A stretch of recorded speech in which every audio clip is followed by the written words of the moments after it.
Жанжин вангийн түмэнгийн даш даваа. Хууч томог гүлэгч дангадын галсан. Шилийн сайн эр гэдэг бол айлын угац гордод хаяанд нь хэвтэж байдаг нохой биш. 7 хоног агаар залгиж, 7 хоног шүүдрийн намраг долоож, өвсний толгойд бунжигнсан шүүдрийг намраг гэнэ. Ингэж бие гойрсон. Өөрөөр хэлбэл дөрвөн хөлтэй нисдэг адгуус болсон үедээ улаан найр хийж халуун цус ууж угаад хөдлөнө. Халуун цус ууна гэдэг нь дар сууж улаан найр хийнэ гэдэг нь мах зулгааж байгаа хэрэг биш. Ингэдэг эрэл боо хой шиг сайн эр. Тэрнээс биш өмд гутал хулгайлдаг, өдөр явж чөдөр ханцуйлдаг, шөнө явж борлонд чирэгддэг муу сайн жижиг хулгайч нарыг бол сайн эр гэдэггүй юм.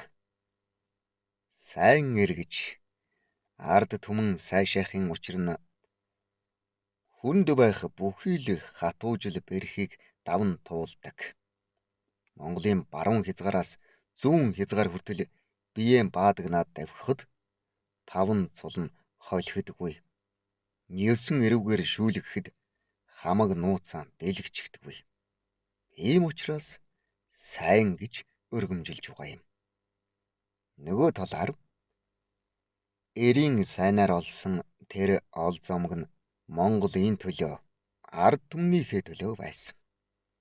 Жишээ нь Оросын унгасан сангийнхан, Хятадын Даашин хүүгийн пүүс зэрэг Монголын ард түмний хонгоны махыг шулахтай адил буйны нь хоосолдог байсан гадаадын дамжтын хөрөнгийг аян замаас нь дайрч авах ч юм уу, эсвэл ил бүзүүлэхийн дайтай авхаалж самбаагаар багасагаар хумслах ч юм уу, аль эсвэл тэдний урагшаа Бээжин рүү хоошоо Бийск рүү тууж байгаа их малаас дээрэмдээд ядуу зүдүү хүмүүст түгээдэг. Ийм учраас сайн эр гэж байгаа юм. Эртэд цагийн сайн эрчүүлгийг өнөө цагийн малын хулгайч нартай зүйрлүүлэх нь үнэхээр өрөөсгөл. Хулгайч гэж зөвхөн өөрийгөө тэтгэх гэж жаахан эд агуурс хулгайлаад түүнийхээ төлөөсөнд шоронд эрх чөлөөгөө тушаачхаад сууж байдаг муу сайн эрийг хэлж байгаа юм. Эртэд цагийн мундаг сайн эрчүүдийн нэг нь халахын сүүлчийн сайн эр, ламын гэгээний нутгийн түмэнгийн даш даваа. Энэ хүн бол 1970-аад он хүртэл амьд мэнд байсан хүн. Нэг удаа би тэднийд очисон чинь базарвааны хамбат жинхэнэ арслан бар шиг хоёр нохой алсын газраас угтан ирж арай л унаан дээрээс буулгачихсангүй. Тэгж байтал гэрээс булган нудрахтай дээл нөмөрсөн нөхөр бултас хийж байснаа буцаад орчихдөг юм байна. Удалгүй эргээд малгай тоорцгоон тавьсаар үс хизгээ мөрөн дээгүүрээ давуулж шидсээр гарч ирээд хоёр нохоогоо "Жов" гэхэд л усаар шилбүрдүүлсэн арслан шиг л зайлаад холдов. Циркийн жүжигчин хүн тоглуулж байгаа арслангаа усаар шүршгэд яг л шилбүрдүүлсэн хураг шиг л зайлдаг л да. Ингээд би нөгөө айлд орсон чинь Монгол айлд байдаг бүх юм бүрэн. Төрүүчийн сайн эр баруун хойно түнтэг дэрлж гисэн хэвтэж байлаа. Монгол дэрийг түнтэг гэдэг юм. Түнтэг нь гуйлан зэсэн тоног товруутай, ерөнхийдөө гонцгой дөрвөлжин хэлбэртэй юм. Нөгөө эрийн сахал гэж жинхэнэ бавайсан сахалг, нүүр гэж 15-ны сар шиг тэгш дугараг, царайны өнгө нь жинхэнэ сайн хүрэл шиг хүрэн бор, нөмөрсөн дээлийнхээ хормой доогуур үйтэн хуаран өмд жийжээ. Тэрний дор 32 угалцтай монгол гутал хэрэгтэй үед хөлөөнд дүрхэд бэлэн. Амрыг айлтгая гэсэн чинь цугуухан босч ирээд "За, Юу хөөхөд өв гэж байна. Би Жанжин вангийн хошууны хон. Хуучнаар бол Заг Байдэргийн хүрэн бэлчрийн хүн дээ гэлээ. Энд юу хийж явна гэхээр нь би энд ардын засгийн ачаар тэмээ маллаж байна гэлээ. Тэгтэл чи нөгөө тэмээ чин галсан мөн үү гэж байна. За тийм байна гэсэн чинь юу юугүй босч ирээд тамхиллаа. Манай нутгийн сайн эр хөөтийн гансыг арай гүйцэхгүй ганцтай юм. Хөөргөн бол хөөтийн хөөргнөөс илүү. Шууд үүл нь ил харагдах тарих манан хөөрг байлаа. Тэр хөөргөн зүгээр нэг үхрийн бөөр шиг юм биш. Мөрөн дээрээ алтан нуухтай. Түүнийхээ дор шар тосонд идүүлж болгосон номин суурьтай.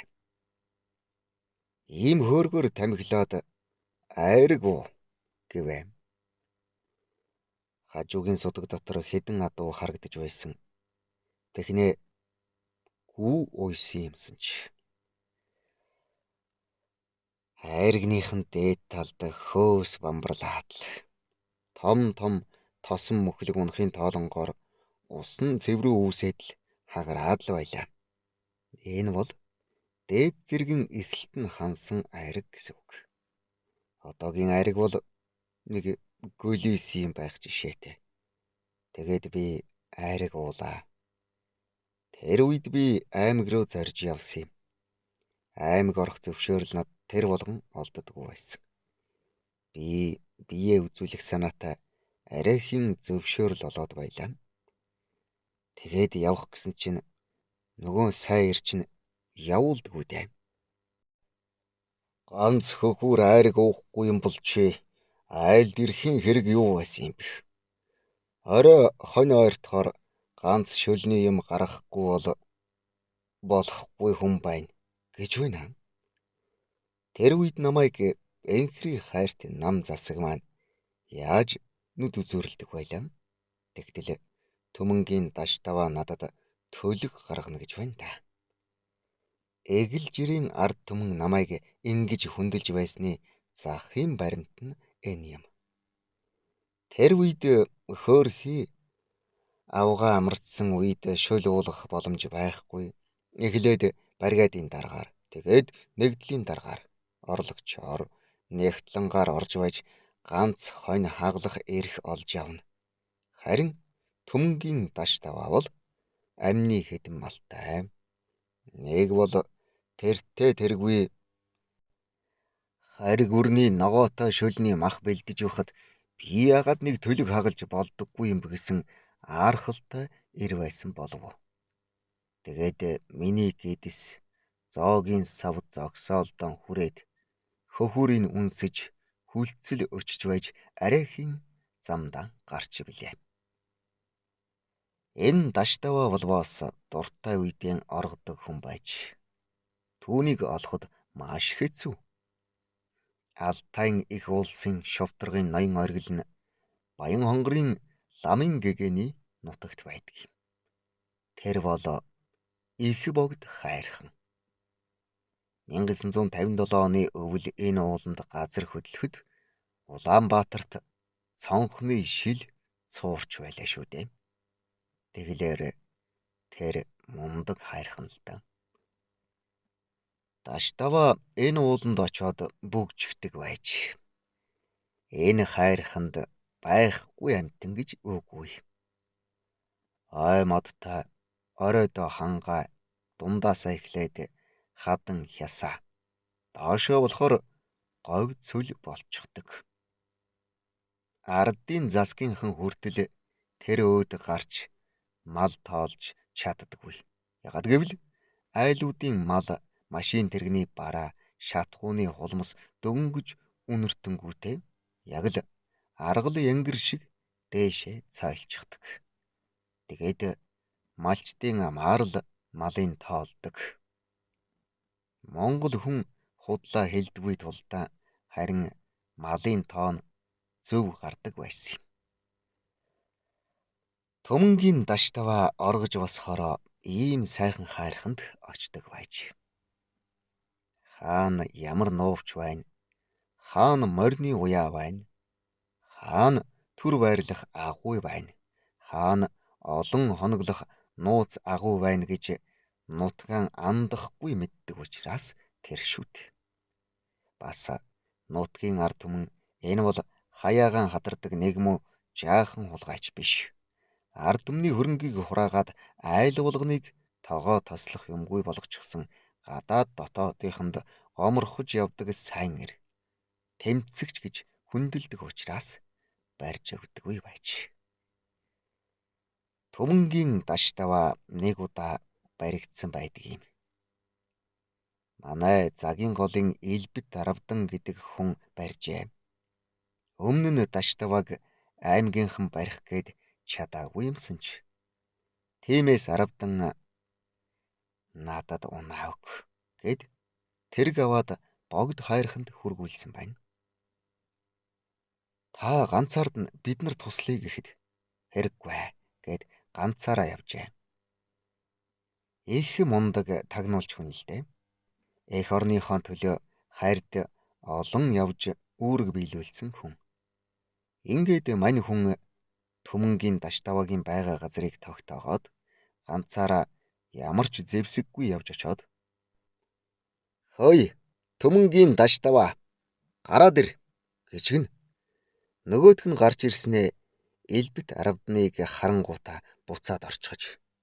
Тэгснээ тав өсөрдөг буугаа сумалчаад гараад ирсэн чинь эргэн тойронд нь нэг олон буутай Аравдан зогсож байдаг. Ингээд даштаваа айлын буудхаа мэдэхгүй. За чи арай олуулаа байна гэд бууж өгсөн байгаа юм. Тэгсэн чинь энэ нь Аравдны Элб байж гиндэ. Дараа нь аймгийн сэргийлэхийн хүмүүс Аравдныг Элбтэй энтергээд цуурч биширч гинэ. Хариуд нь Аравдан ямар юмных нь Элбийн эд шид байх вэ дээ гэд хөх пүүшгээс бүгдд нь нэг нэгийг өгөхөд цаадуул нь авч татаад бүгд л пи пүү гэд нулимаад унжигнэ.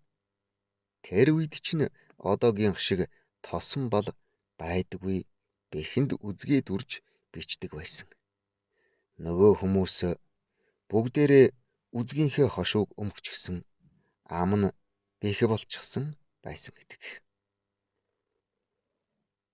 Танай Загийн голын Аравдан намайг сүүлчийн удаа ингэж баривчилсан юм да гэж төмөнгийн даштаваа хуучилж билээ.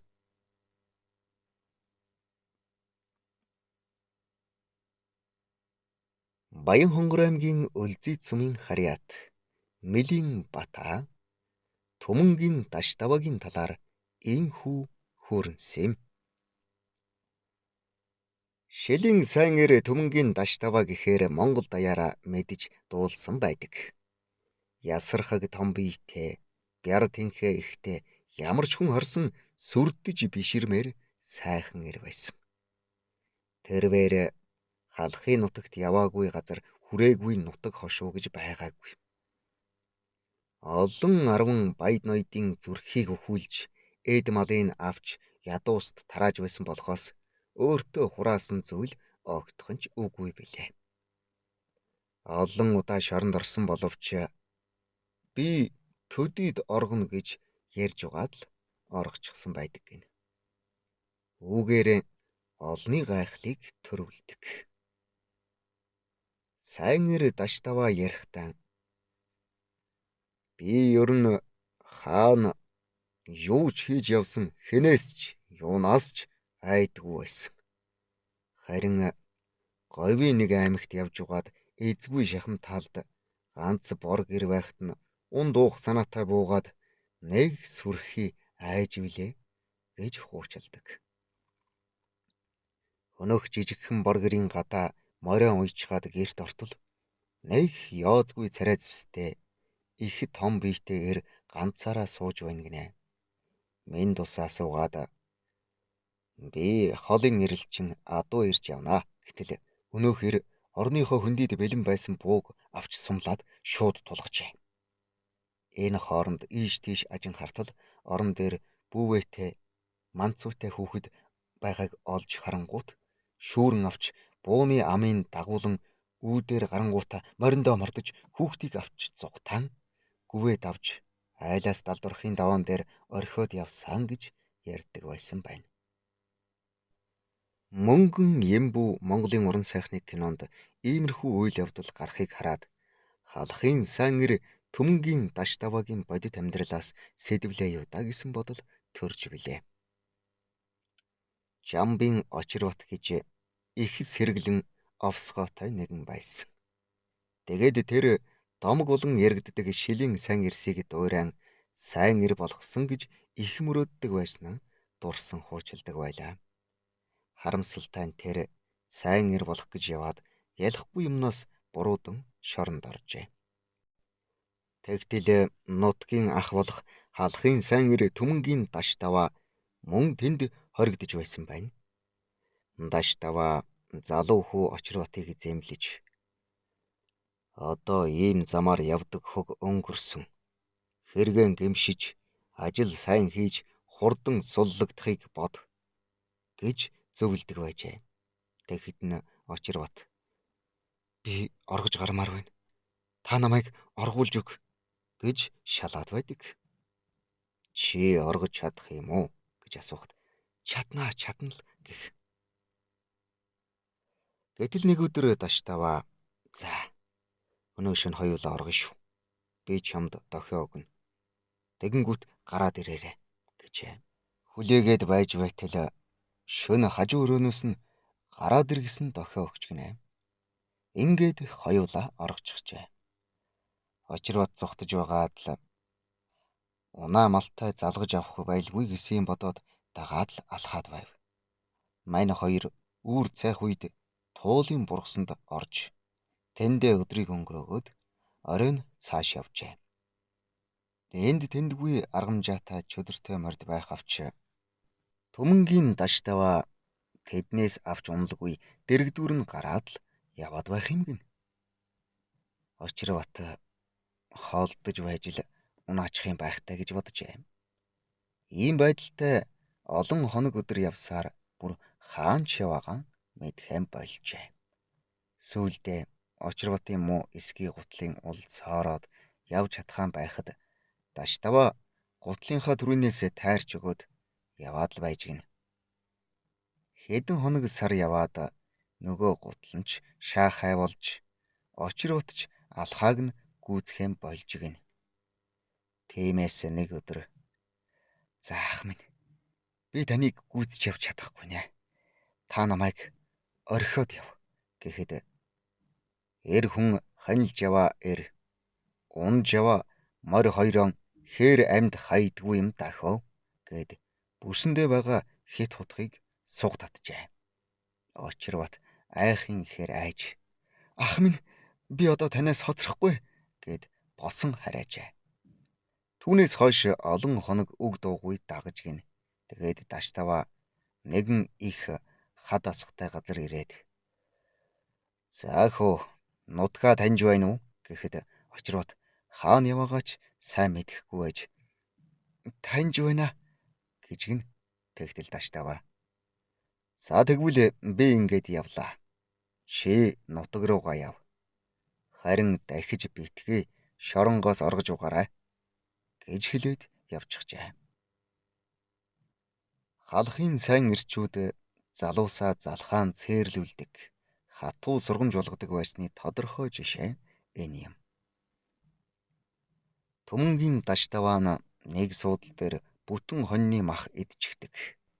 Хонгор нутагт ихэд нэрд гарсан Баян өндрийн хөөт гихч эр шилэн сайн ир болох гэж даш даваа дээр ирдэг байжээ. Түүнийг нэг удаа ирэхэд нь даш даваа бүтэн хоньны мах чанж өгсөн байна. Тэгтэл хөөт хоньны хоёр хөл идээд бусдыг барсанхүйд чи сайн ир болж чадахгүй юм байна.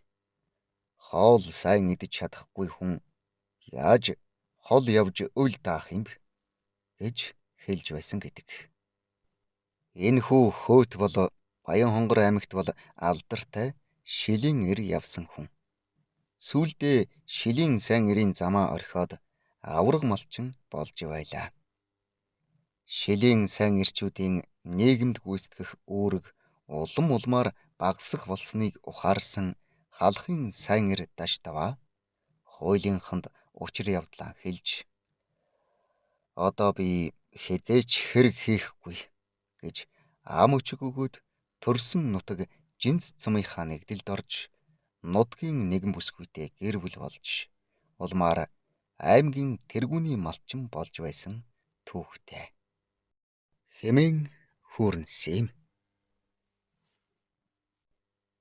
Хууч хэрэг эмэгтгсэн Балсан цэрэнгийн ойдов уншсан Эрхэн баярын Баддорж.